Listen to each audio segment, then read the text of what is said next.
Bonsoir ou bonjour mes frères et sœurs, pour celui qui me regarde, voilà, mon frère, ma sœur, voilà encore une autre vidéo. On se fatigue jamais, on ne se fatigue jamais pour glorifier le Seigneur. Vous savez, on va souvent être fatigué, voilà, pour faire des efforts personnels, quand on fait du sport, ou quand on étudie, ou quand on travaille, ou quand on rend service. L'homme, il a souvent tendance à se fatiguer. Mais quand il s'agit de travailler pour notre Créateur là-haut, je vous assure que l'homme, il est jamais fatigué. Il est jamais fatigué, mes frères, c'est ça. Aujourd'hui, je vais vous parler de quelque chose d'important. La parole de Dieu dit que Jean-Baptiste, il est venu en fait sur cette terre. Il a été annoncé déjà par les prophètes, hein, par des prophètes il y a des années à l'avance. Il a été déjà annoncé, notamment par le prophète Esaïe. Et il est venu dans ce monde, Jean-Baptiste, c'est pour préparer le chemin du Seigneur. C'est pour révéler le chemin du Seigneur. C'était son but, c'était sa fonction, parce que c'est le dernier prophète. Notre Seigneur Jésus, il a dit que Jean-Baptiste était le dernier prophète.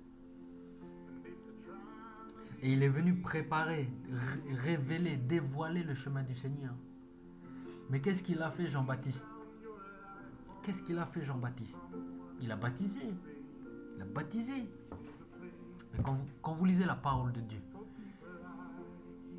vous savez, lui, il était dans le désert et puis il était pas loin du Jourdain. Le Jourdain, c'est un fleuve. Il était là et il baptisait les gens. Et les gens, ils venaient à lui. Ceux auxquels Papa Céleste, il a touché le cœur. Et ceux qui ont répondu à l'appel de Papa Céleste. Parce que notre Papa Céleste, il parle à chacun d'entre nous. Il frappe à notre cœur, chaque jour, chaque instant. Mais il y en a qui acceptent d'ouvrir la porte. Il y en a d'autres qui refusent. Ils disent non, moi je crois pas en Dieu, il n'y a pas, moi j'ai entendu ça, moi. Ils sont trop voilés, ils sont voilés. Mais il y en a qui acceptent.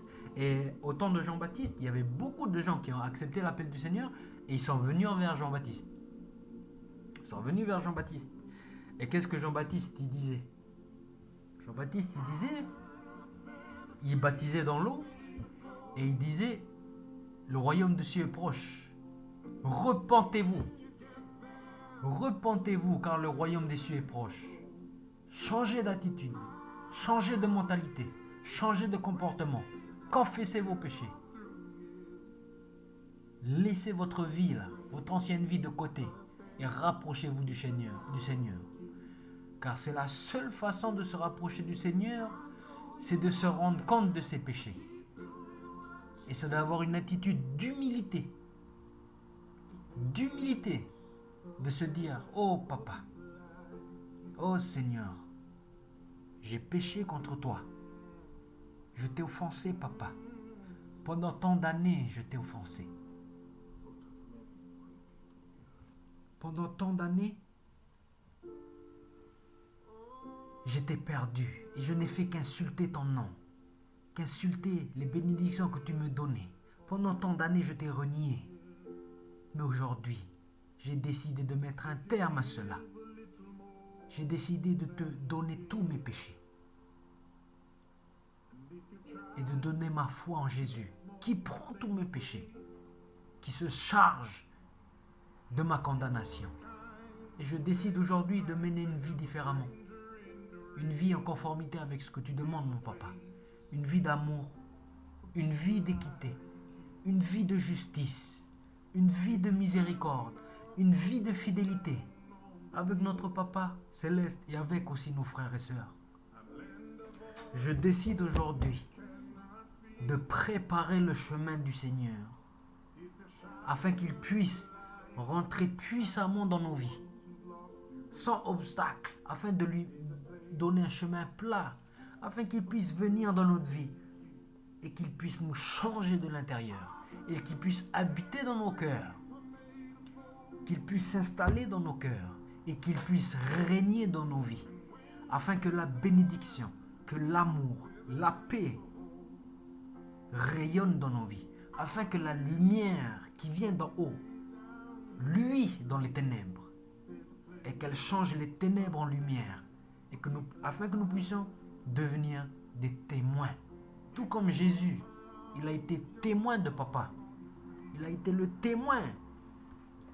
Jésus n'avait pas honte de dire, si vous me voyez, vous voyez le Père. Ça veut dire quoi, mes frères et sœurs? Qu'est-ce que ça veut dire? Ça veut dire que Jésus, il était le témoin sur cette terre du caractère de Papa Céleste. Il a dit, celui qui me voit, il voit comment papa il est. Et Jésus, il était comment? Jésus, il était doux, il était juste, il était équité, il était miséricorde. Toutes les qualités de Papa Céleste. Ben nous, mes frères et sœurs, c'est la même chose. Si on prépare le chemin du Seigneur, si on se rend compte de nos péchés, si on lui confesse à notre papa nos péchés, si on se repent et si on a une attitude sincère d'humilité, sincère qui dit, oh papa, maintenant je décide de dire non à toutes les mauvaises fréquentations qui me tirent vers le bas. Je décide de dire non à toutes les mauvaises choses dans cette vie qui m'empêchent de m'approcher de toi, telles que l'alcool, la pornographie, les insultes, la haine, la bagarre, l'orgueil. Oh, l'orgueil. Toutes ces choses-là qui empêchent Dieu de venir dans nos vies. Mais ce n'est pas à Dieu de faire le ménage, c'est à nous-mêmes de faire le ménage, afin qu'il puisse rentrer. Si on va accueillir quelqu'un, par exemple notre cousin ou notre tantine, on va faire le ménage, on va faire propre chez nous, afin qu'il vienne et qu'il soit à l'aise. C'est la même chose avec Dieu, avec papa. Faisons le ménage dans nos vies. L'orgueil, l'autorité malsaine, la jalousie, la haine, le manque d'amour, le manque de miséricorde, tout ça on balaye. On dit pardon, on dit Seigneur, change-moi, j'ai besoin que tu habites dans ma vie afin de pouvoir vivre l'amour, la miséricorde, la fidélité, la bonté, l'équité, la justice. Oh mes frères et sœurs, oh mes frères et sœurs, c'est tellement important de comprendre. Jean-Baptiste, il avait une mission très importante, Jean-Baptiste. Parce qu'il a fait plat le chemin pour le Seigneur. Parce qu'après Jean-Baptiste, il y a eu le Seigneur Jésus. Et quand le Seigneur Jésus est arrivé, il avait déjà un terrain plat. Certaines personnes, ils avaient déjà aplani leur sentier afin que avec le Seigneur, il arrive et il puisse percer et rentrer dans leur cœur. Qu'il puisse habiter et y établir sa demeure. Et fortifier les fondations de ces personnes-là qui ont fait la démarche de Jean-Baptiste. Une démarche de repentance, une démarche de changement de mentalité, une démarche de purification par la conscience. Mes frères et sœurs, ces choses-là ne sont pas censées être des mystères pour nous, les enfants de Dieu. Ce ne sont pas censés être des mystères, mais c'est censé être la base de notre vie. Et on doit proclamer ça aux gens, qu'ils se repentent et qu'ils s'humilient. C'est juste une attitude d'humilité à avoir envers cette puissance qui est au-dessus des cieux, qui a créé toutes choses, envers ce Père éternel qui nous aime tant. Oh, il nous aime tant. Il nous aime tant. Chaque jour, il nous donne de la bénédiction. Chaque jour, il est là. Chaque jour, il est là. Il frappe à nos portes. Il frappe à nos cœurs. Et il nous dit, mon fils, ma fille, je ne t'ai pas abandonné. Ce n'est pas parce que tu pèches contre moi. Ce n'est pas parce que tu ne crois pas en moi. Ce n'est pas parce que tous les jours tu haïs ton frère. Ce n'est pas parce que tu es fier. Ce n'est pas parce que tu reposes ta confiance sur ton argent, ta confiance sur ta beauté physique. Ce n'est pas parce que tu reposes toute ta vie sur des choses futiles. Ce n'est pas parce que tu reposes ta vie que tu bâtis ta vie sur le sable. Ce n'est pas pour cela que je t'abandonne, mon enfant. Car n'oublie jamais que chaque personne sur cette terre, c'est moi qui l'ai créée. Tu viens de moi. Tu as une part de moi en toi. Donc est-ce que tu crois que je peux t'abandonner comme ça et te renier? Jamais je ne vais te renier. Tout ce que je te demande, mon fils, ma fille, ouvre ton cœur. Ouvre ton cœur.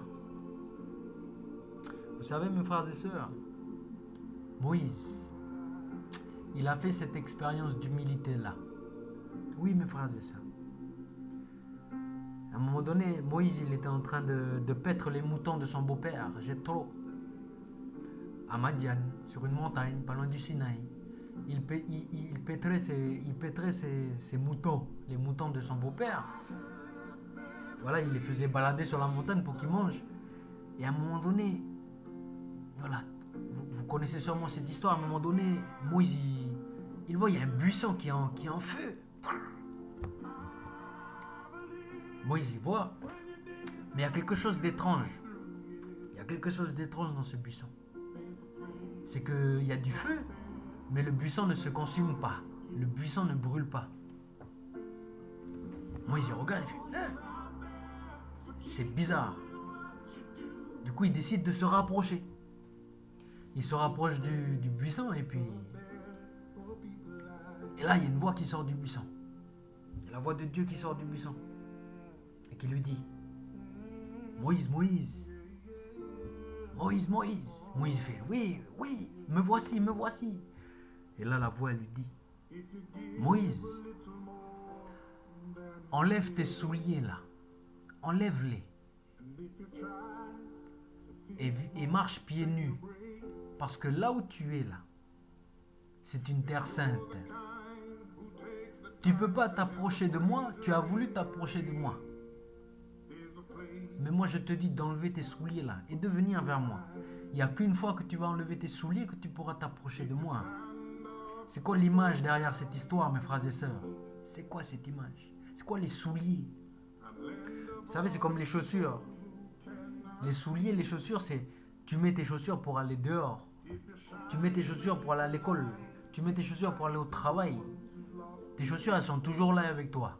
Malgré que tu le veuilles ou pas, à moins que tu vas pieds nus, mais si tu vas avec des chaussures, avec des souliers, là où tu vas, tu prends tes chaussures. Donc on peut dire que les chaussures, c'est l'expérience de la vie. Les chaussures, c'est les traditions que tu emmagasines dans ta vie. C'est les préjugés que tu as sur certaines choses. Tout ça, c'est tes chaussures. C'est ton expérience de ta vie. C'est toi, c'est ta vie. Et bien Dieu, il a dit à Moïse, enlève tes chaussures. Mets-les de côté. Parce que pour m'approcher, il ne faut pas de chaussures. Pour m'approcher, il ne faut pas de préjugés sur moi.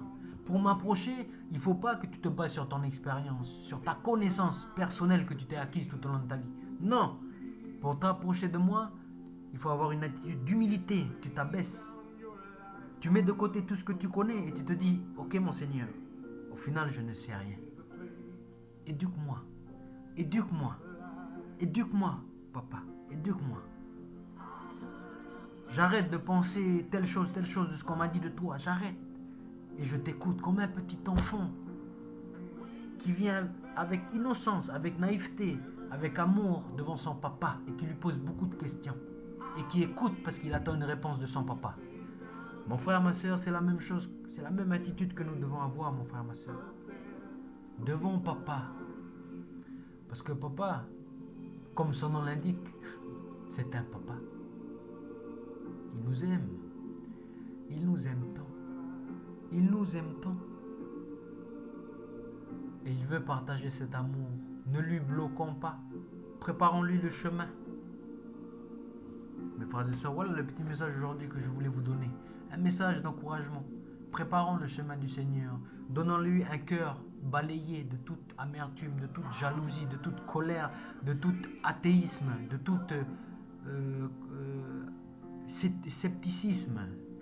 Toutes ces choses qui empêchent le Seigneur d'agir dans nos vies. Car oui, mes frères et sœurs, ne nous trompons pas. Ce n'est pas nous qui bloquons. Ce n'est pas Dieu qui ne veut pas agir dans nos vies. C'est nous qui le bloquons, mes frères et sœurs. Prenons conscience de ça. Arrêtons de rejeter la faute sur Dieu. C'est nous qui lui empêchons. Ouvrons-lui simplement notre cœur. Avec sincérité, avec amour. Sans préjugés. De façon sincère. Approchons-nous de lui. avec humilité. Oh oui, mon frère, ma soeur. Oh oui, c'est ce qu'il attend de nous, papa. Il attend qu'on revienne à lui. Qu'on revienne à lui, il attend les bras grands ouverts. Frères et sœurs, voilà ce petit message d'encouragement. Pour vous dire que papa, il nous aime. Papa, c'est un Dieu droit. Moi, j'aime ce papa. J'aime ce papa au-dessus des cieux. Oh, ce Dieu droit. Je l'aime de tout mon cœur. Papa, c'est un Dieu droit. C'est un Dieu de justice. C'est un Dieu d'équité. Et c'est un Dieu d'amour.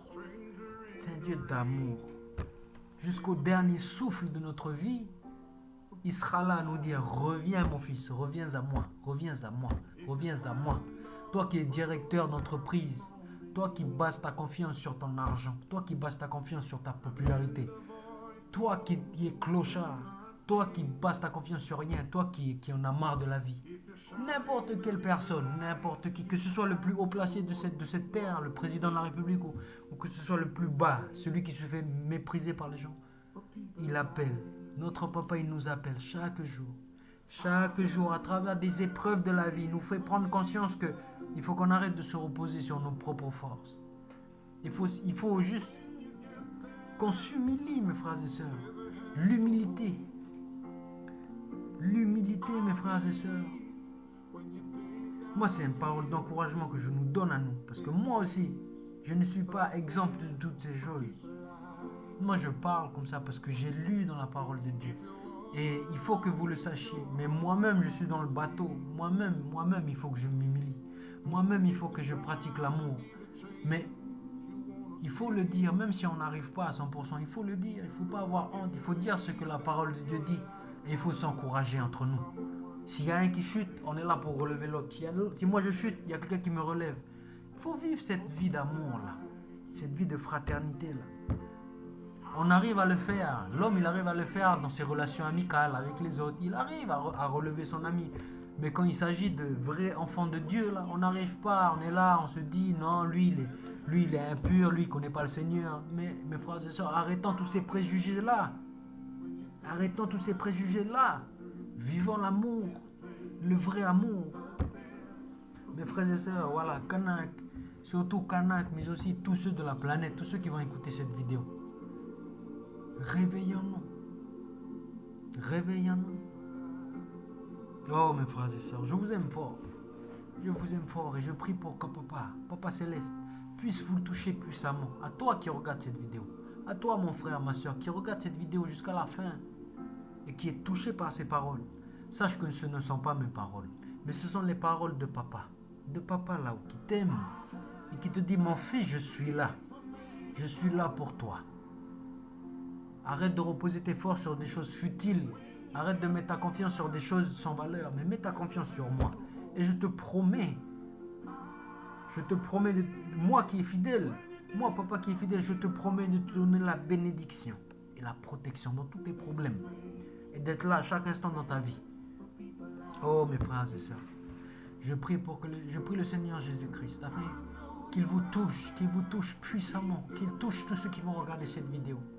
Et je remets cette prière dans le nom de Jésus, notre Seigneur, notre Sauveur. Amen. Voilà mes frères et sœurs, soyez bénis. Et pratiquons l'amour, n'ayons pas honte de pratiquer l'amour. C'est ça la vraie valeur de ce monde. Voilà mes frères et sœurs, soyez bénis.